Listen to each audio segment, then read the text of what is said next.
I could say that my mom and dad, they never paid attention to me in the way that I felt I would deserve, so I declared war against the world. Everything's shining. I can't say this is gonna happen for everybody that's clean. Things that I didn't want to do, I had to do. I can't believe we're here right now doing this. This is a big thing, man. And so that's my biggest motivation right now, is just like seeing what I can do like while being sober. Or if I got to do whatever I got to do, like my life's got to change like right now, you know? My name is Dakota. I've been clean since July 15, 2024. I was 22 months. I'm from Southeast San Diego. I think the last time we met was like, or seeing each other or did this type of interview was, I think I had 3 months clean. I mean, I wish I could say it's all been gravy since then. Everything's been going great, but you know, it's been a bumpy road since then. You know, I think I saw you guys, and you know, I saw you guys. When I met you guys. My mentality changed that day I met you guys. I made that decision that I wanted to stay clean for the rest of my life to the day that I met you guys. Before that, What was that experience? emotional, really. It was emotional. I felt like a sense of relief, like finally, like I find people that this isn't lame anymore. You know what I mean? This is something I'm attracted to. Like this, before, like the 12 steps, all that shit sounded like goody two shoes. Like goody two shoes. I don't want nothing to do with it. You know what I mean? It just seemed too good for me. You know, I just didn't like it. It made me feel super uncomfortable. And then when I met you guys, you know, I mean, Travis had a really like a heart-to-heart conversation in the garage, and like I was like, damn, like someone else feels my pain, you know what I mean, or has been through similarities that I've been through, and look where he's at, look where you guys are at, look at all the people you're helping, you know, I'm attracted to this, I like this, you know what I mean, and matter of fact, I love this, you know, and it just showed me like that I can still be me, you know, I can still be me, I don't have to change everything that I am to be something that I'm not, you know, I can still be me, I can still believe in what I believe in, still dress the way I want to dress. Still have the stories that I have. Still have the. So when you did jail right after that? I'm getting to that, you know, and but around that time I was still making a bunch of dumb decisions, you know. I had the idea of this is what I like, you know what I mean, but I was still had a bunch of bad decisions I was making, you know. So just running off my own self-will, I was just. You know, I was still in contact with the mother of my child. I was still going to trap houses every day. I was still, you know, seeking validation from women who weren't in recovery. You know what I mean? I was still lying. I was giving drug court and all my counselors at lip service, telling them everything they wanted to hear because I thought that's what they wanted to hear. You know what I mean? But doing the complete opposite. I was doing everything I was doing before, just not getting high. And so, you know, I still had no idea who really I was or what I wanted or anything like that. You know, I was still lost, you know? And so because of that, they sent me back to jail. And, you know, like the funny thing about it is like, you know, I thought for sure, like if I get the opportunity to get clean, I'll be like some substantially stand-up man, you know, that I'll be damn near perfect, you know, and wasn't the case. I got clean and I was more of a dirtbag. I was more violent. I was more unpredictable. I was super irresponsible, and I think the most important thing, I was scared. Scared, you know, because now there's no excuse for why I'm like this. There's no, I'm just like this, you know what I mean? And now this is who I am. I thought drugs were the reason why I was the way I was, and just wasn't the case. And so, because with sobriety and with clean time comes responsibility, scared of it. With clean time comes success, scared of it. And the main thing that I knew was coming was like a higher power, hated him. You know what I mean? Blamed him. Who else am I gonna blame now? You know what I mean? If I have this opportunity to have a higher power or trust in a higher power, can't blame him anymore. You know, the fear was that I'm gonna have to start looking at myself, and I feel like that was the most scariest part for me. It was like, oh shit, like I gotta look at myself and like I'm the problem. So you were in jail and then you went to treatment. How long did they make you stay there for? And then you went to treatment for a while. So I would go into treatment. I'll be out for about a month. I'll violate 4 or 5 violations, and they'll send me back to jail, back to treatment, sober, over and over again. I think the longest time I had out of treatment was like a month, and that was my last time. So I just got out of the Nosotros, and still doing the same shit. I was out for about a month, and ended up getting about 5 violations, and in the midst of like a week. You know what I mean? So they're like, Dakota, we don't know what to do with you. You know, really, like, you know, the judge is like, you know, I see something in you you have yet to see in yourself, but I keep giving you chance after chance after chance. And, you know, actually, matter of fact, this is what we're going to do. We're going to put you in for an 8-day violation. I was like, shoot that, what? So I go do the little 8 days, and I go back to court, and they're like, no, we're sending you to another program. You're going to crash. And I was like, how much time do I got left on my sentence? They're like, 3.5 months left, or 6 months, so like 3.5 months, really halftime, you know what I mean? And so I'm like the devil's in my ear, like just do 3 months, just do 3 months in jail. Just don't do rehab, just give it up, you know? But so I'm going back and forth from the courtroom to my attorney, and I'm talking shit, and I'm fucking angry, I'm fucking cussing them out, and am I allowed to bring people up? Am I allowed to bring people up? Like, names? Okay, and, but there was this angel in my ear.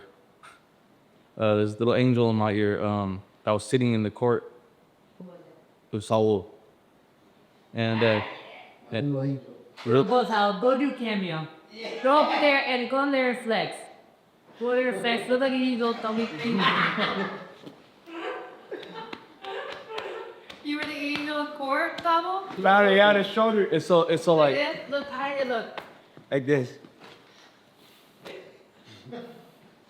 I love you, Dakota. I love you too. Proud of you. But it was like, he was sitting there, and I'm walking back and forth, and he's getting clapped in the drug court, and I'm walking back and forth in there, the chains, like, fuck that, I'm gonna just max out, I don't care. He's like, no, we're gonna do this together, I'm like, bro, you don't know what you're talking about, I don't even know you, dog. Never met you. You know what I mean? What are you even saying? He just like, I don't know you either, but I love you. You know what I mean? He's like, we're gonna do this together, I'm like, bro, we're not doing this together, bro, you know what I mean? Like, it's not happening, it's not how this shit works. I've been doing this, you know what I mean? And he just said one last thing when I was walking back down to go back to the holding tank to make my final decision, what I'm gonna do. He just said, don't give up. I thought about it, came back. While I'm in the court tank, I'm like, you know, I know what I do, you know? I know the way my disease is that either I'm one more year on a run, I'm in the dead, or for sure I'm gonna be in jail for 10 plus years, no matter what. Those are just the only 2 inevitable options, you know? But like most of the time I'm okay with that, 'cause that's where I can accept things, is when I'm in jail, you know? So I go back to court, I'm like, you know what? I'm not gonna give up. I'm gonna go to crash. I go to crash. I'm like, I don't wanna be there. I show up to crash, and I look, the first person running up to me at crash is Saul. We're doing it together. I'm like, great. You know what I'm saying? Perfect. I love this for me. You know what I'm saying? Like, and so we go, and yeah. So like, but I'm still tripping. I still want to leave every day. I'm fighting, and finally, like, something in my heart, I was like, God, I know I don't ever ask you for nothing, and I know I never talk to you or anything. I only blame you for things, but please, I'm gonna leave tomorrow. If I wake up and I still feel the same way that I do right now, I'm gonna leave tomorrow, and I'm gonna go on the run or whatever, you know. And I'm like, please strip this obsession of me wanting to do things my way. Please relieve me from this feeling that I'm having. and I meant that, you know what I mean? I was like the only prayer I've ever meant, and I wake up the next day, fully surrendered. Did not want to leave, full program mode, you know? Full program mode. From that point on, I was just doing my program, you know? And in the back of my head, I'm like, you know, I still have Travis and Clay. I still have Cricket Saints. You know what I mean? I still have Cricket Saints, you know? And yeah, I did crash, got out of crash. Like, I wasn't a perfect person that crashed, you know? I you know, forever. You know what I mean? I did, but I completed it. You know, I dug deep, I got vulnerable. I think that was the first time I ever got emotional in rehab, and talked about my past, and I got out, and I didn't know where I was going, what I was gonna do, didn't even think about it, and they're like, you're going to Cricket Saints. Boom. And I was like, yeah, God shot, 100% God shot. So, I go to Cricket Saints, and that's kind of where, that's exactly where my foundation started being built. Talk about when you got out, you know, what was different grade this time, and talk about your journey since then. Since Cricket Saints? You had. Oh yeah, so it's been a bumpy road, for sure. You know, it's been nothing nice, really. You know, so when I was at Cricket Saints, everything was going smooth. You know, it's because I had met someone. You know, I had met someone, and around this person, I became very comfortable. Didn't have to portray to be hardcore or this or that or this or that. You know, I started becoming happy. You know what I mean? I started having a support group, started becoming happy. You know, I started like loving life and living life, and like I became happy, you know? But there was a lot of overconfidence, I would say. I became overly confident. I think, you know, I became like, you know, my self-will was still there, you know, no higher power still, you know, it was just like, I just became overly confident, you know, I felt like I had it. So I think at Cricket Saints for like the first 4, 5, 6, 7, maybe 6 months, it was cool, you know, it was good. It was everything that I needed, everything that I wanted, you know, and then, yeah, I got removed from Cricket Saints, unfortunately, and it kind of threw me for a loop. Really, it like made me. You got removed, but nothing wrong doing your unit. Some Yeah, I got removed. Yeah, I mean, I got removed from Cricket Saints, but it had nothing to do with me. You know, it had nothing to do with me. It had to do with some outside influence. But you know, but because of the foundation I built at Cricket Saints, I was able to kind of bounce back. You know what I mean, and not really lose myself too much. You know, it did get hard. You know, it did get hard. I did want to just.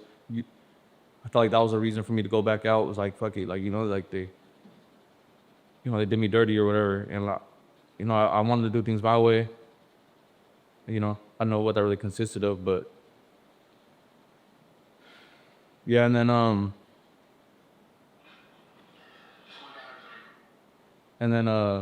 so I'm at like, I went to like 2 different sober livings, and then you know, I ended up moving out of sober living, and ended up ended up moving in with my significant other, and you know, I stopped doing what I was supposed to be doing. I stopped really going to meetings as much. I stopped going to meetings, stopped hitting my sponsor. I kind of distanced myself, started thinking I could do things on my own again, you know, and you know, and what came with that was old behavior sneaking up behind me. You know, old behavior started coming back without even me realizing it. You know what I mean? And things, I started to do things like subconsciously, things that usually I would feel convicted about. You know what I mean? Things that like I should feel convicted about. Things that I would normally, you know, I wouldn't do. You know what I mean? And which eventually ended up. I ended up losing my job. I ended up losing my relationship, you know. You know, because mind you, I'm off probation now at this point. No more probation, you know. I'm still in drug court, but I'm off probation. So, and so I had a lot of room to, like, you know, I didn't have that the jail time over my head to hold me accountable, you know what I mean? So So I ended up in my car for like 4 days. During my birthday, Christmas Eve, I started and I had nothing, I lost everything because of some choices some bad choices I made, Um and I swear to God, like I had no reservations, none. But as soon as I ended up in my car, my first thought was like, now we're reason to go get loaded. Perfect. You know what I mean? Perfect. So I drive over to my connect's house. I sit there for like an hour and I'm looking out the window and I'm like, all right, let's go get high. Perfect. No probation, you know, no more, I don't have anything anymore, And so, for some reason, like I swear to God, like I could not find it in me to go get high. I just could not do it. I'm like, damn, like it's not my solution anymore to my problems. Like I don't want to go and get high. I had money in my pocket. I could have just went and got high. I just didn't want it anymore. It just wasn't my. And so that scared me. That scared the shit out of me. You know what I mean? I'm like, oh shit, like now I have to deal with life. You know what I mean? Really though, Now I'm upset. I'm crying. I'm emotional. I'm angry. I'm like all these different emotions. And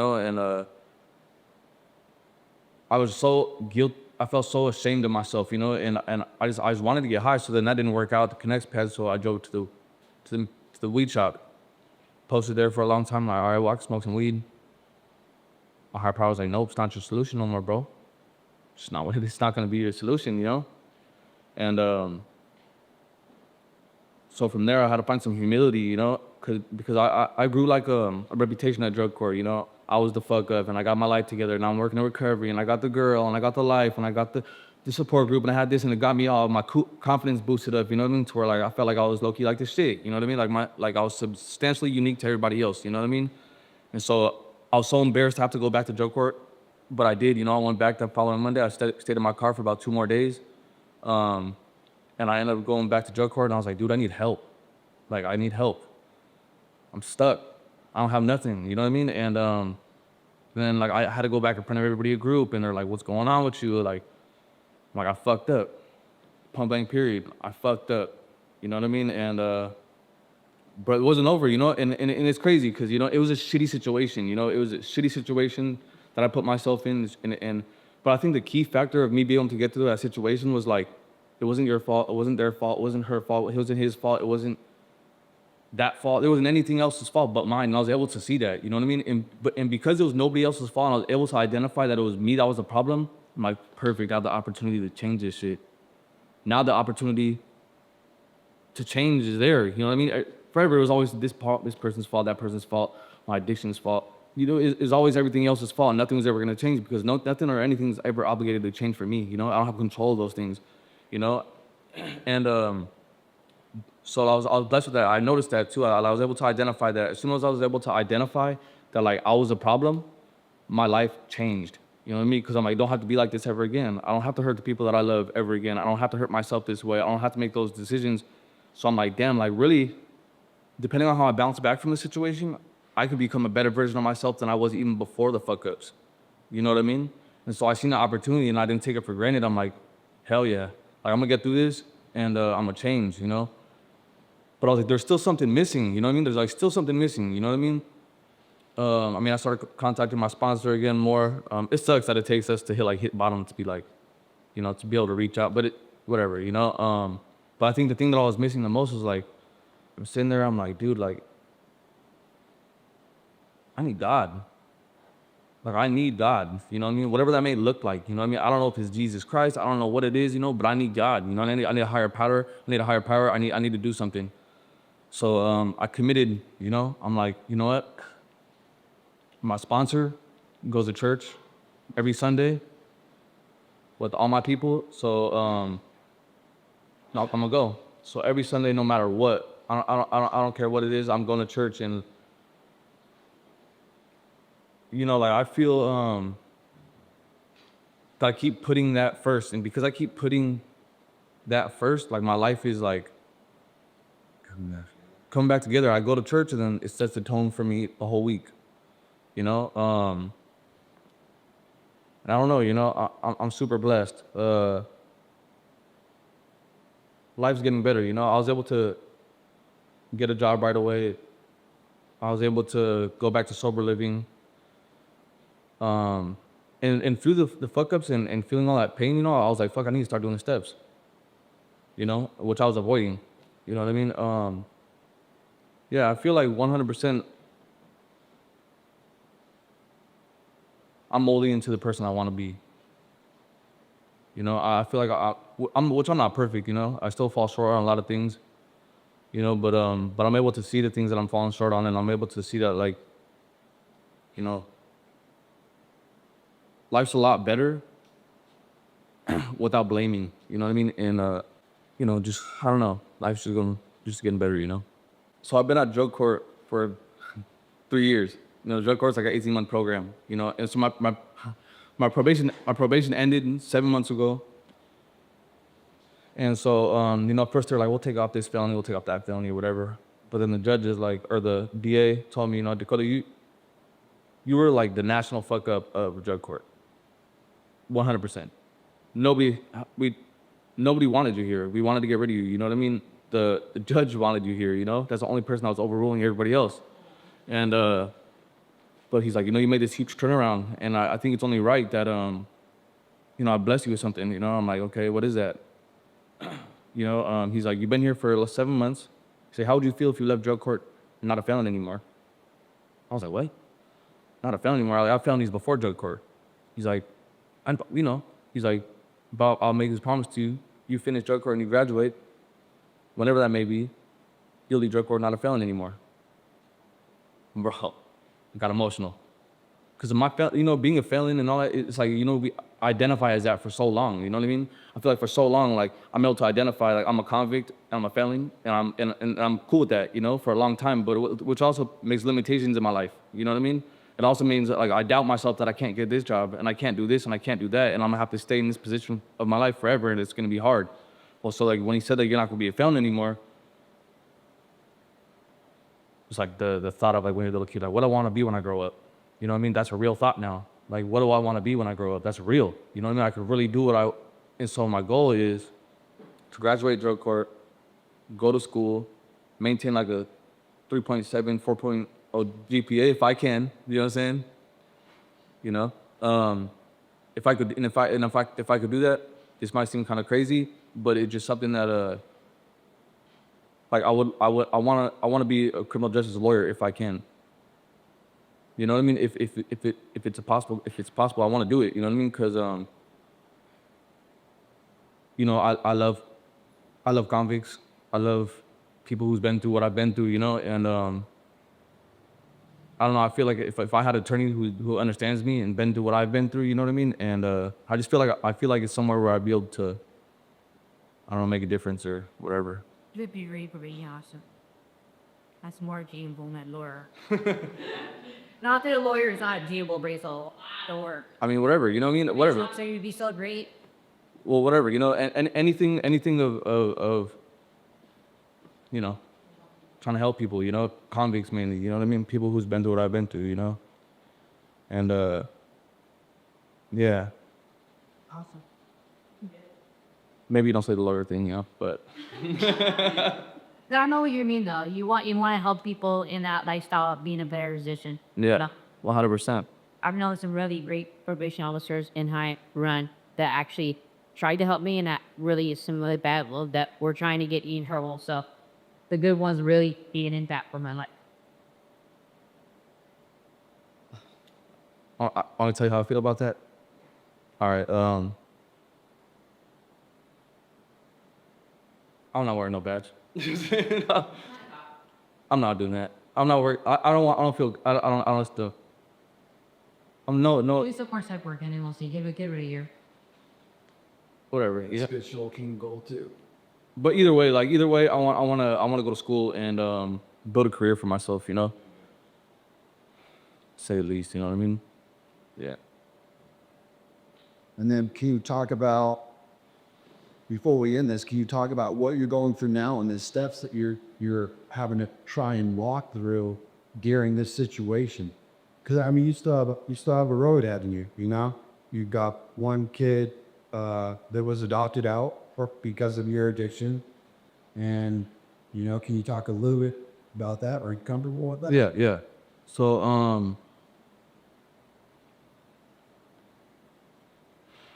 right now I'm in like in a because of my past decisions, you know.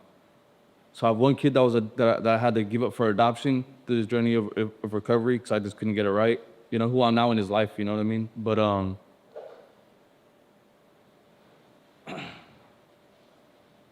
you know, a couple months ago, I'm getting I get a phone call saying I might be the alleged father of a new baby. And you know, circumstances have substantially changed. You know, I'm not in a program. I'm not high. I'm not, you know, I can potentially be in his life. Right now it's hard because, you know,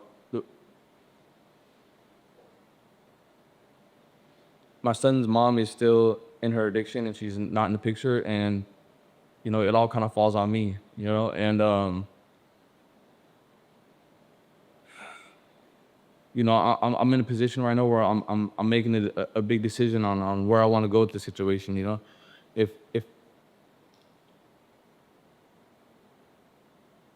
yeah, it's a tough situation. Honestly.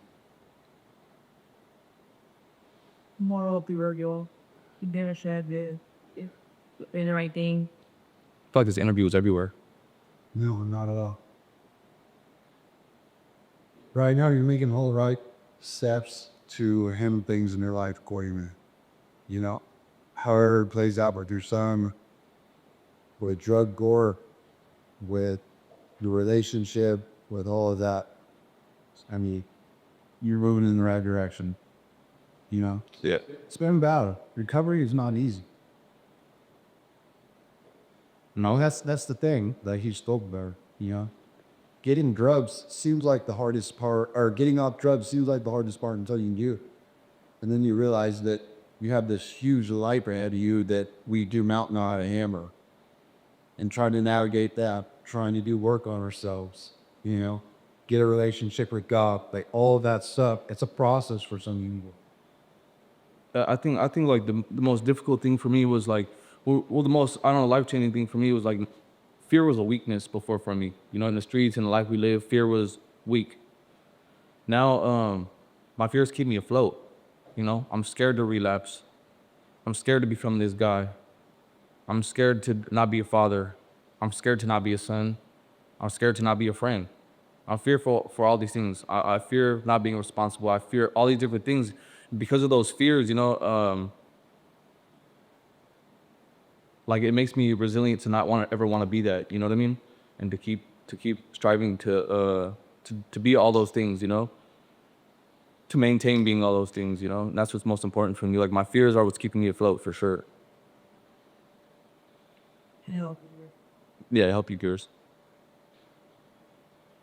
Well, I'm excited to see what your future looks like, Ralph. I'm glad that you were able to come on here today, talk about your recovery journey, how far you came. Yes. You'll do that. Yeah, I was great. So go back with you in another year. Yeah. You'll be here. Is there any message that you want to tell someone who's struggling with recovery or still out there struggling? Just kind of like what he said, you know, it's really hard to say something to, like when I was getting high, there's nothing you could tell me really, you know? I don't know what I would tell myself, you know what I mean? It's very hard for me to think of what I would tell myself yeah, 100%. With hard times. Yeah, 100%. It does get better. You know, everything is better, but you know, nothing changes. Nothing will change if nothing changes. You know what I mean? If nothing changes, nothing's gonna change. You know what I mean? Everything will stay stagnant. You know, that lifestyle is not forever. You know what I mean? If you don't let it.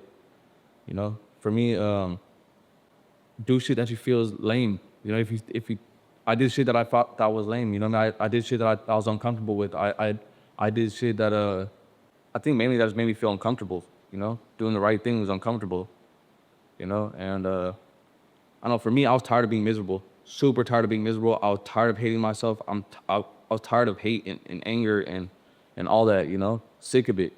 So, you know, nothing will change if nothing changes. I could say that my mom and dad, they never paid attention to me in the way that I felt I was deserved, so I declared war against the world. Everything's shining. I can't say this is gonna happen for everybody that's clean. Things that I didn't want to do, I had to do. I can't believe we're here right now doing this. This is a big thing, man.